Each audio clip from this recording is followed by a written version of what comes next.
करेगा। यह है ज्ञान। ग व से वैराग्य की प्राप्ति होती है। भागवत श्रवण वैराग्य प्रदान करती है। वैराग्य क्या है? बोले वैराग्य अनुभव से प्राप्त होता है। वैराग्य पढ़ने से प्राप्त नहीं होता, वैराग्य अनुभव से प्राप्त होता है। विभीषण को जब रावण ने घर से निकाल दिया, वैराग्य उत्पन्न हो गया। भाई ने लात मारी है, प्रहलाद को पिता ने लात मारी है, ध्रुव को मां ने लात मारी है, धृतराष्ट्र को विदुर भाई ने लात मारी है। हमेशा वैराग्य अनुभवों से उत्पन्न हुआ है।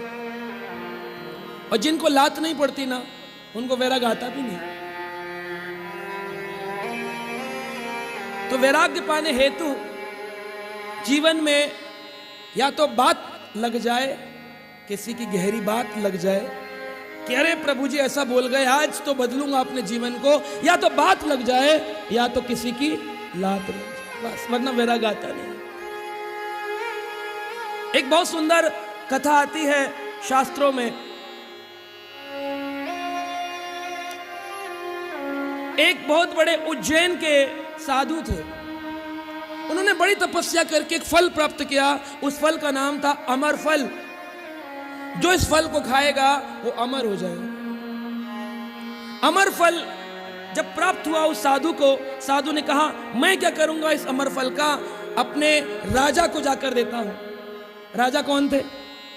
बोले उस समय उज्जैन के राजा भर्तृहरि थे।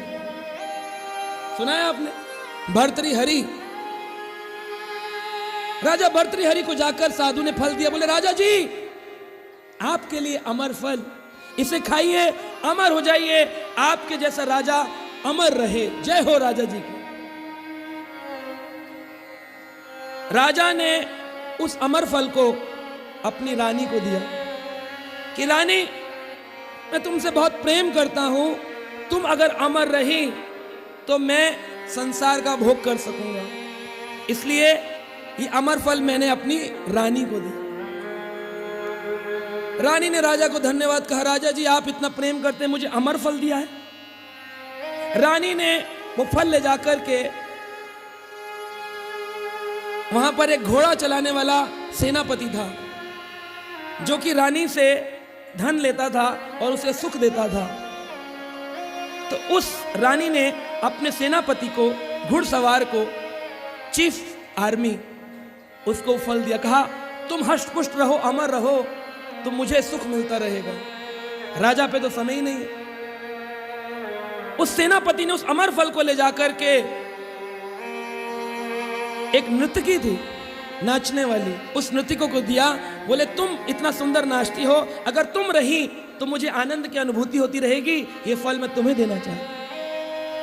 साधु ने राजा को दिया, राजा ने रानी को दिया, रानी ने सेनापति को दिया, सेनापति ने नर्तकी को दिया। अब नर्तकी सोचने लगी मैं तो सोचती थी कि जीवन मेरा व्यर्थ है, जल्दी समाप्त हो जाए, लेकिन ये राजा बड़े अच्छे हैं जिनके कारण मैं इस राज्य में रहती हूं, तो ये फल ले जाकर राजा को ही देती हूं।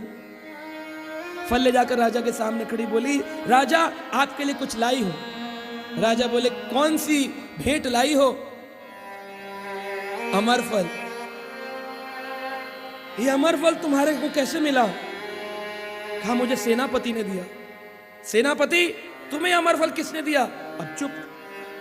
बोल दे कि रानी ने दिया है तो रानी की गर्दन काटी जाएगी, और बोल दे झूठ तो उसकी गर्दन काटी जाएगी। घबरा गया। 7 दिन तक कोठरी में बंद रखा। 7 दिन बाद काल कोठरी में राजा ने पूछा तुम्हारी गर्दन कलम की जाए या उत्तर बताते हो, ये फल कहां से मिला? बोला महाराज क्षमा कीजिएगा, पर आपकी रानी ने ही मुझको ये फल दिया। रानी ऐसी लात लगी कि उसी समय वैराग्य उत्पन्न। घर बार छोड़ करके जंगल को चले गए। जब तक राजा जीवित थे भर्तृहरि, उन्होंने नीति शतक नाम का एक ग्रंथ लिखा जिसमें हाउ टू लिव लाइफ, जीवन कैसे जिया जाए सिखाया गया। जब उनका विवाह हुआ तो उन्होंने ग्रंथ लिखा, उसका नाम था श्रृंगार शतक, जिसमें श्रृंगार, कैसे पत्नी के साथ प्रेम किया जाए, इसके बारे में वर्णन था। लेकिन जब लात लगी तो उन्होंने एक ग्रंथ लिखा जिसका नाम है वैराग्य शतक।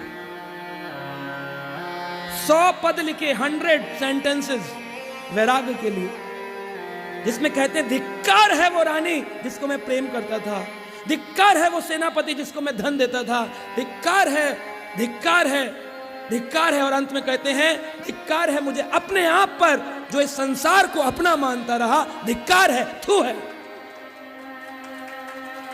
वैराग्य उत्पन्न हुआ। गौतम को वैराग्य उत्पन्न हुआ था, बुद्ध बन गए, निकले थे। सिद्धार्थ, पिताजी को आकर ज्योतिषी ने कहा इनको बाहर मत ले जाना, कभी बाहर ले गए, बाहर के दर्शन कर लिया तो ना जाने वैराग्य आएगा। 13 वर्ष के सिद्धार्थ सेनापति को बोलकर निकल गए रथ पर सवार होकर। छोटा सा बच्चा देखा, बोले सेनापति सारथी ये क्या है? बोले ये बच्चा है।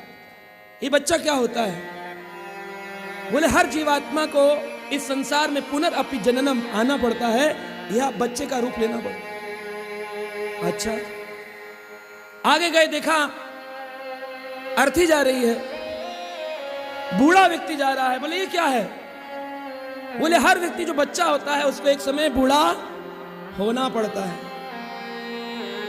अर्थी जा रही थी, बोले ये क्या है? बोले जो बूढ़ा होता है उसकी अंतिम गंतव्य यही है कि उसको अर्थी पर होकर के सवार जाना पड़ता है। सिद्धार्थ बोले जल्दी ले चलो घर की ओर। बोले क्यों? बोले जिस जीवन के लिए बार बार जन्म लेना और मरना पड़े, उस जीवन में जीकर के करेंगे क्या? उसी समय वैराग्य उत्पन्न हुआ और वो आज बुद्ध माने जाते हैं, बुद्ध। तो वैराग्य भागवत देती है, भक्ति का ज्ञान वैराग्य प्रदान करता है। इस संसार में रहो लेकिन संसार के होके मत रहो। जैसे एक कमल पुष्प पानी में रहता है लेकिन पानी में नहीं रहता है, एक बूंद पानी की टिक नहीं सकती है, कीचड़ में रहता है लेकिन कीचड़ छू नहीं सकती है। ऐसे रहो जिंदगानी में जैसे कमल रहता है पानी, वैसे रहना। न जाने कब ये जीवन समाप्त हो जाएगा। कोरोना काल में इतने लोगों का समाप्त हुआ, लेकिन हमें मौका मिला है इस भागवत के रस आस्वादन का। हमें कोशिश करनी चाहिए जितना हो सके, जितना हो सके पेपर पेन लेकर बैठ जाएं और हाथ से लिखते रहें, नाम बोलते रहें, कृष्ण कृष्ण हरे हरे। बोलना चाहिए भगवान का नाम। अगर भगवान का नाम उच्चारण पर भी नहीं बोल पाए, श्री नरोत्तम दास ठाकुर कहते हैं मनुष्य जन्म पाइया राधा कृष्ण ना भजिया, जानिया सुनिया विष खाइनु। जान पूछकर विष खा लोगे अगर मनुष्य शरीर पाकर भजन नहीं किया।